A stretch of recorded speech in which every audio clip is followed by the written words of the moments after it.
The second thing that can kill empathy is being too quick to give advice. We often feel like we need to be an expert in solving another person's problems when someone shares it with us, but that's not necessarily what they might need or want in the moment. Giving advice can take the focus away from empathizing with the person. I often have to tell people I'm not the only expert in the therapy room. The person I'm listening to is also an expert, but on their own experience, even if we don't fully understand it yet. My role as a listener is to journey alongside them, to understand it together. I don't need to be an expert on them or their situation, but what I do need to do is empower them to explore it. So what does it mean to empower someone in peer support?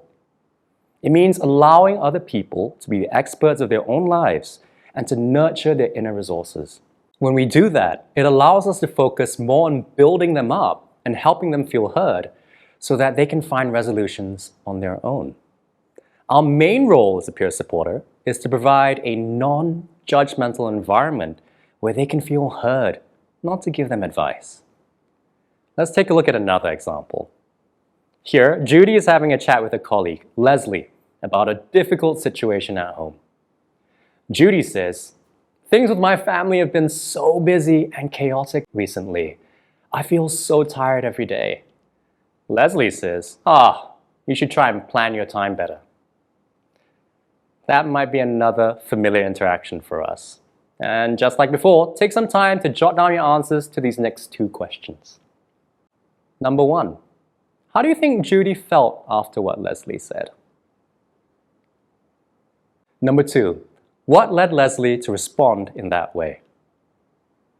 Now in this case, Leslie's immediately given Judy advice on how to fix her tiredness at home.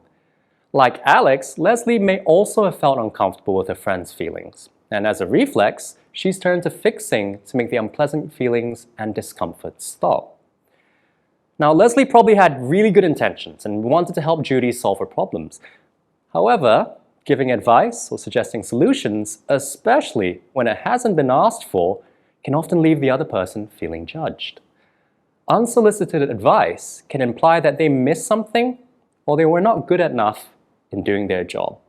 And by sharing our opinions immediately, we are bypassing what the other person is thinking and feeling about their situation. And unconsciously, we're suggesting that we think we know better than them. The truth is, they're the experts of their own lives, and no matter how close we are to them, we'll never fully know what it's like to be them. So giving advice or suggesting solutions actually is us voicing our opinions and placing judgment, even if we think it might sound helpful.